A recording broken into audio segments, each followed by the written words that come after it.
Last week was our first playoff game, and my plaque psoriasis was so itchy under all my gear. Sometimes just thinking about scratching could take me out of the moment.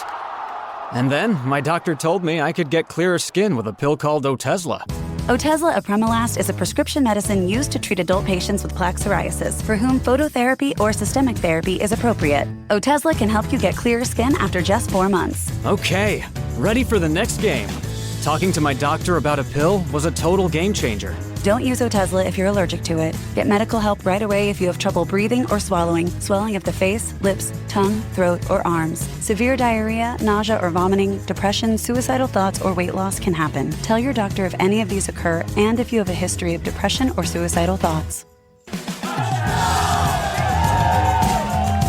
Live in the moment. Ask your doctor about Otezla. Call 1-844-4-OTEZLA or visit Otezla.com for prescribing info about cost, and more. Hey there, it's David Figler. Big news, we're kicking off our spring membership campaign today, including a fresh name that we think reflects our members' dedication to Las Vegas. So CityCast members are now CityCast neighbors. We believe that better neighbors make better cities, and the people who support the show really do embody this. We're also expanding membership benefits. CityCast Las Vegas neighbors will continue to have access to ad-free listening and an exclusive weekly events look-ahead email. But you'll also get invitations to upcoming neighbors-only events and the opportunity to submit local businesses and organizations you love to be featured on the show and in the Hey Las Vegas newsletter. I'm particularly excited about doing more events because it's been so great to connect with you in person and watch you connect with each other. Like recently, we had a trivia night for members over at the Barter Beer and Mall, a place so new that our members were the first to ever see it. And it was so great. We did Vegas trivia, we got to interact with everyone, and the best part for me was watching people who didn't know each other play on teams together and then make plans to meet up afterwards. What do they all have in common? A love of our city and an appreciation for CityCast Las Vegas. So to learn more about what it means to be a CityCast Las Vegas neighbor, visit membership.citycast.fm. And as a special thank you, anyone who becomes a CityCast Las Vegas neighbor during our spring campaign will get a neighbor-exclusive coffee mug. So see the full list of benefits and sign up to become a better neighbor at membership.citycast.fm.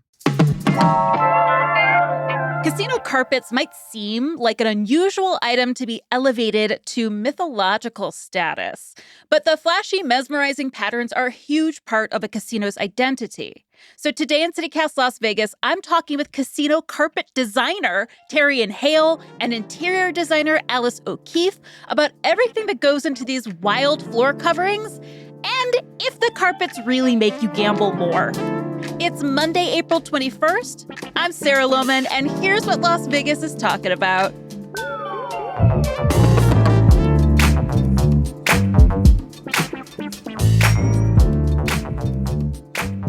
Do you have a favorite vintage casino carpet here in Las Vegas? I do. Tell me. I mean, well, obviously in preparation for our talk, Terry and I have been doing buckets of research and also just, from our own knowledge, I really like slots of fun. Oh my God, I was going to say that too. Really? Actually, my dear friend Jen Cleven, who's head of public arts in the city of Las Vegas, says that is also her favorite carpet. It has like cards and chips. And dice. And it's very iconic Las Vegas, which I appreciate. It's not, I would not say it's high design or anything like that, but it is, you look at it and you think Las Vegas. And I like that about it. The pattern is really crisp and fun. And we've spoken highly of Slots of Fun on this podcast before. Listeners can go back to our Circus episode. It's also very much, they're presenting it as a retro casino too. So I really love it. Absolutely. Oh, yeah. All right, Terry, what about you? I like the good old horseshoe. What's the pattern on the horseshoe carpet? It was roses and horseshoes. I just like that feel because it kind of made you feel like you're at home. And I remember when I first moved to Vegas, I would go down to downtown more often than not. And I ended up at the Horseshoe, and I was like, my gosh, this carpet's amazing. And I wasn't even a carpet designer yet. It was like, oh, I like these, like the woven horseshoe detail in there, and then the roses, and it just felt vintage and like old school Victorian, but then like in this gambling house. So it just had a really cool feel. So it just made you want to go down there and get a beer and play roulette. Yeah. And the problem with all of this vintage or older carpet is it's really hard to find images of it unless someone physically took a photo of it. You just remember it, like what Terry's, her recollection of it. I mean, there was a casino carpet at the Paris Hotel, and this was not, I wouldn't, well, maybe it is considered vintage now, but it was like 2010 or early 2000s. And it was just little flowers. It was basically just like you were walking on flowers. Like a Monet. It looked like a Monet. Like a Monet. Do you know which one I'm talking about, right? I actually have a sample of that in the garage. My favorite that still exists is the carpet at the plaza, which looks like 80s.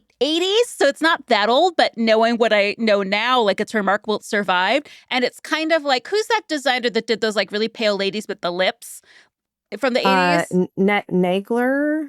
Yeah, maybe? Nagler. It's kind of like those ladies and like a car and a martini. Like it's very casino 80s like in this way. art. I absolutely adore. Yeah. But like 80s version pop art. I really, really love it.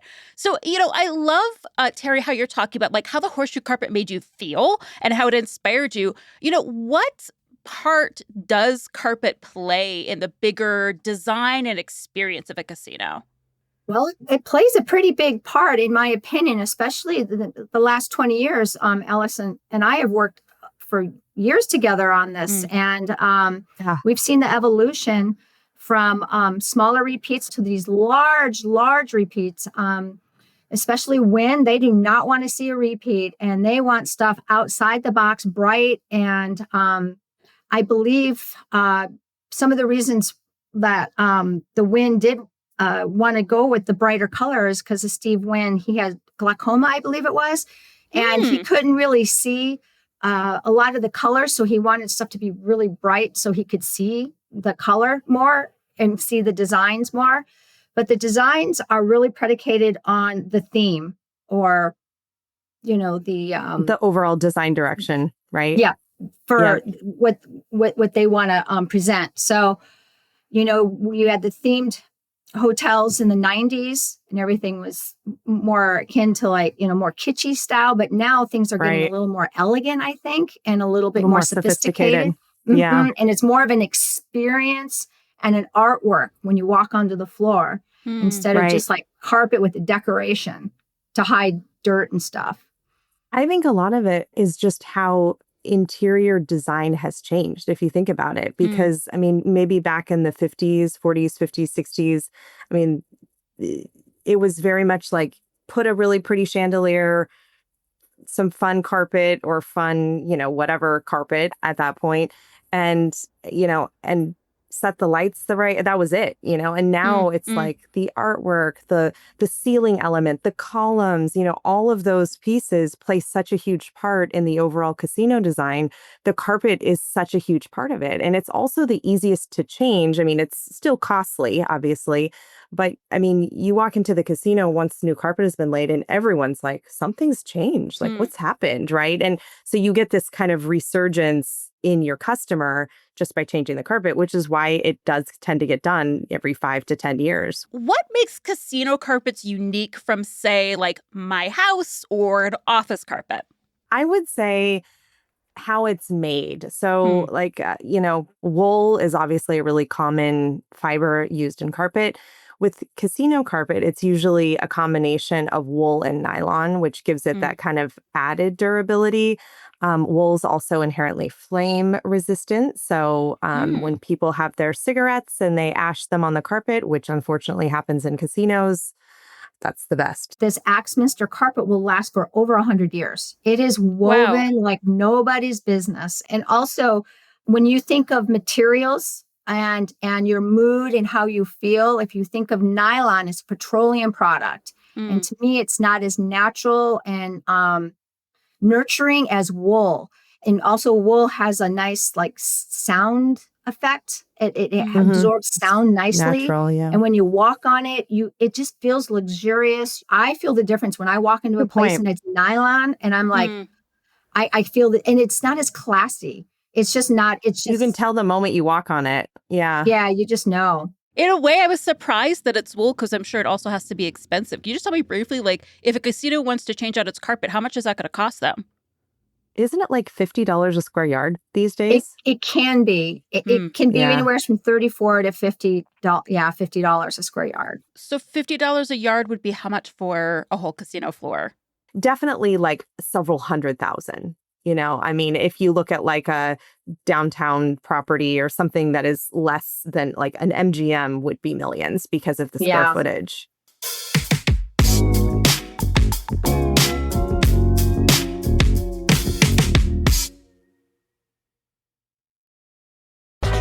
Hey y'all, it's executive producer Sonia Cho Swanson. And before I went on mat leave last fall, I sent my parents and my in-laws each an Aura digital picture frame. And let me tell you, they are obsessed.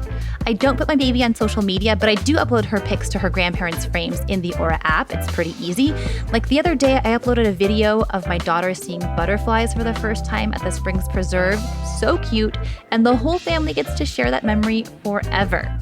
Sometimes my father-in-law will actually take a picture of his Aura frame and then text it to me when he sees a photo that he really loves. Aura has a great deal for Mother's Day. For a limited time, listeners can save on the perfect gift by visiting auraframes.com to get $35 off plus free shipping on their best-selling Carver mat frame. That's auraframes.com, promo code CityCast. Support the show by mentioning us at checkout. Terms and conditions apply. What sort of promises have you made to yourself this year? Getting in better shape, eating healthier, saving more money, traveling somewhere new? What about discovering a new culture by learning a new language? With Babbel, you can do that in just a few weeks. I'm David Plotz, the CEO of CityCast, and I've been learning Spanish with Babbel. Babbel's quick 10-minute lessons, handcrafted by over 200 language experts, get you to begin speaking your new language in 3 weeks or whatever pace you choose. And because conversing is the key to really understanding each other in new languages, Babbel is designed using practical, real-world conversations. The Spanish I learned on Babbel really helped me on a recent trip to Mexico City, ordering in restaurants, shopping at the textile market, cheering on at the Lucha Libre, and I've been keeping it up since I got home. You're a podcast listener. I know that because you're listening here. I bet you'll love Babbel's new podcasts. On Eavesdrop in Espanol, which I listen to, you get to listen to a real conversation, then have the teacher host explain back to you. Then you listen again and catch everything. And you can even read along in the transcript. It's a really fun and effective way to learn. Let's get more of you talking in a new language. Babbel is gifting CityCast listeners 60% off subscriptions at babbel.com/CityCast. Get up to 60% off at babbel.com/CityCast. Spelled BABBEL.com/CityCast. Babbel.com/CityCast. Rules and restrictions may apply. I have to ask. You're talking about feeling calm as we walk on these carpets, but the long time myth is that the carpets are so patterned so that you just wander around in this disoriented, gambling haze. Is there any truth to that? Terry, you said, we were talking the other day and she said it perfectly. I've never had a designer or ask me, hey, can you design a carpet that really, confuses people or makes them want to not leave the casino? Like, we would never, ever do that. No. But if it ends up happening that people want to stay in a casino because they feel so good, then we've done our job. I get why maybe some casino experts or psychological, that way. Because they would maybe, it could go that, but from a design standpoint, we are trying to create something that's fun. I mean, everything is the internet, everyone can see everything all the time. So it's like to wow someone, like, wow, I've never seen anything like that. That's what we're trying to achieve. Yeah, and to be fair, there's so many things about casinos are deliberately confusing in their architecture and the way they're laid out. So I get why people start getting paranoid. We do that. there's this other myth, people put more oxygen in and it makes you gamble more or whatever, but like it's none of it's true. Yeah, so the no clocks. A lot of that is also to get rid of the cigarette smoke, though, just the extra oxygen. Like nowadays, we're just trying to like clean the air. Terry, what are some of the more unusual briefs that you've gotten when you're designing a carpet for casinos? Well, one that I was going to speak about was the Bellagio. They gave me a picture of an ice cream sundae and said, we would like the carpet to look like this. And I said, okay.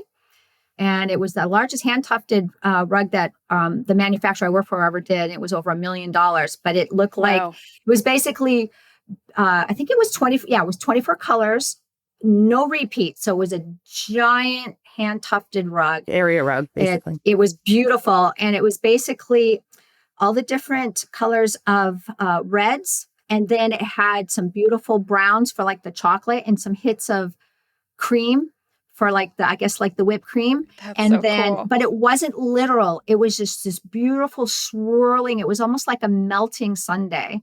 And then at the end, they said, we wanted to put some gold in there. So we ended up putting in some gold, like a metallic material in there. It was actually really beautiful. Is it still there? I don't think it's there because I think somebody bought Bellagio and I think they took it out. That's a shame. Terry, when you're designing a new casino carpet pattern, other than the brief you're getting from the clients, what else are you normally keeping in mind? I'm keeping in mind layering of textures, making it blend. You want things to blend in a very nice, sophisticated way. You want nice shadows and you want to create depth so it looks like just almost three-dimensional.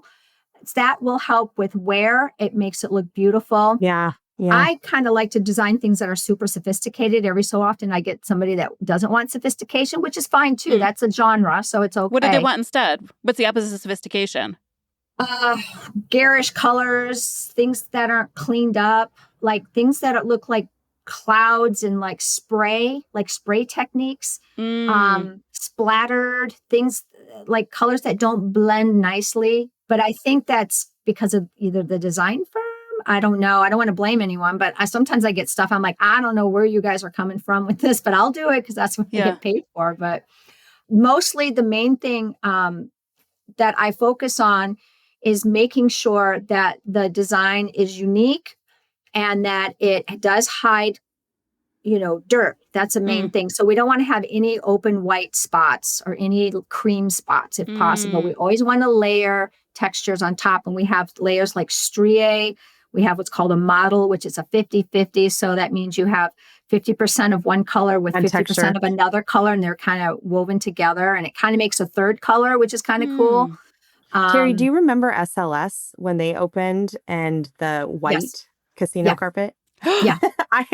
When they first opened, I at the time I was working on it before it opened, and we walked the property and I was shocked. I was too. That they had sections and it was straight up white. And it was a cool idea, but it didn't execute from a durability standpoint because you just can't have white, like Terry's saying, you just can't have white carpet. I mean, you can, but it's going to look terrible. And it's going to people are going to subconsciously see like stains. Yeah. It's just it's not a good look. And so when you go into it, like, especially if you're in a high-end casino or anywhere, you don't want to see stains on the floor. I mean, even white flooring. I mean, the Fontainebleau opened and they did white stone at the entrance, and they have someone full time, no matter what time of day, with their little scrubber, like literally scrubbing after people when they walk on it. I feel like that's part of their vibe, though. They're like, let's get the whitest floor so there's always someone scrubbing it, right behind you. Well, Steve Wynn uses white. He uses a lot of white. His firm uses a lot of white. So we use a lot of white. Yeah. From an operation standpoint, if you have it built in to have staff that is clean. You're going to have X amount more percentage of your PAD or cleaning staff to clean up after your guests, then it makes sense. But a lot of properties don't have that. Yeah, we make our clients sign an indemnity clause saying they won't hold us liable for stains and stuff like that, because we give them the cleaning protocol, and if they don't follow it, they can come back and go, oh, your carpet doesn't work or whatever. But That's not true. You got to clean it. What's something that you wish people knew about carpet design for casinos? It takes hours and hours and days and months to design. Okay, so Terry and I, we've probably worked on like at least 20 designs together over the years, maybe even more. And they're come and gone, right? Because everything is constantly changing. And Terry and I are friends, so I was over at her house and she was showing me how she was cleaning, what she called cleaning up this design that we were doing for Barry's, the steakhouse at Circa. And I mean, it's like, if you can imagine a carpet, each pixel, when you look at it, is literally like a tiny, tiny pixel. And when you look at an overall carpet, you would never maybe perhaps notice that, but it's the detail that Terry puts into it by cleaning up all of those little tiny pixels that makes it look so beautiful. Thank you. 1 pixel equals 1 tuft of carpet. So that's probably shocking. So every single tuft that you see, I had to hand draw. Everything is hand drawn. So if I have a 24-foot half drop, 24 feet of pixels, 1 pixel is 1 tuft of carpet. That is pretty shocking. It just comes back to this being the forefront of computers, right? Like carpets are built in the same way that we build images in our computer too. Those pixels and pixels just get smaller and smaller and smaller. Why do you think casino carpets are such an iconic part of the Las Vegas experience? I feel that it is an imprint of history. Like I just was talking earlier about the horseshoe. I remembered that carpet. So I think it creates history and an experience that you can't get anywhere else. When you think of a casino, a lot of times you think of the carpet, at least I like we do, remember when they had that crazy brown carpet or that, crazy brown paisley or whatever. It gives you like an emotional response. You don't even realize it's giving you. You walk in and it's just like the colors, everything triggers a certain mood and a feel. And you take that with you. It's a memory. You do. I worked in Macau on a project many years ago. And they have the Bellagio, they have the Wynn there. And the MGM had the Bellagio carpet in it. And I just remember being like, that's strange, but they must have had overage or something. And I'm like, something's not right here. I've seen this carpet before, but it was in a different property. And so I think there is like a psychological connection that we make with the property and the carpet. And I think that's on purpose. I think as designers, we want people to remember the carpet. Alice, Terry, thank you so much. Thank you, Sarah. Thank you. If you'd like to hear more about casino carpets from Terrien and Alice, you can go to their talk. It's a part of Duck Duck Shed put on by the Neon Museum. It's going to be at Binion's April 25th at 10 a.m. They'll have photos and carpet samples of some of the fun patterns that we talked about today. We'll link to that event in the show notes so you can sign up.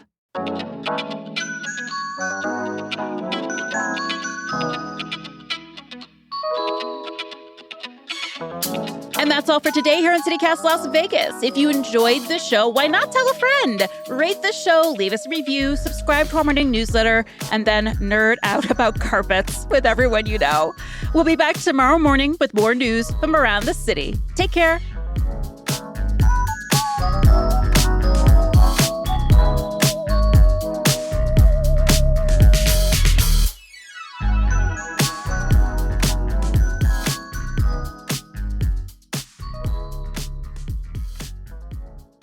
Do you know why they started with an ice cream sundae? I don't ask. I just like, okay, bring it.